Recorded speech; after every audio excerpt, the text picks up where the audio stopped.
ভাইয়ের শ্বশুর বাড়ি থেকে মেহমান আসবে, তাই রাত 12টা বাজে ভাই বোনে মিলে রান্নার ধুম ফেলে দিয়ে সকালে রান্না বান্না করতে যেন কষ্টটা একটু কম হয়, তাই আমি এখানে চিংড়ি মাছগুলো ভেজে রেখে দিচ্ছি। আর আমার ছোট ভাই দধি বানাতে পারে, তাই সে নিজে আমার সঙ্গে বলল, আপু তুই ভাজাভাজি কর আর এখানে আমি দধিগুলো বানিয়ে ফেলি। এই যে দেখেন চিংড়ি মাছগুলো প্রায় হয়ে গিয়েছে।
Afecta.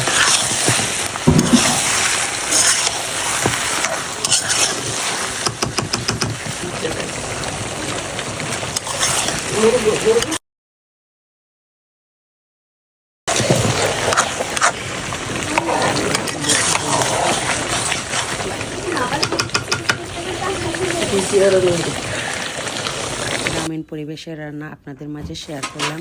কেমন লাগছে আপনাদের? ভালো লাগলে কমেন্ট করে জানাতে পারেন। আর ভিডিওটা শেয়ার করে দিবেন, অন্য আপুদেরকে দেখার সুযোগ করে দিবেন, ফলো দিয়ে পাশে থাকবেন। আপনাদের ভালোবাসায় আমি যেন নতুন ভিডিও নিয়ে আসতে পারি।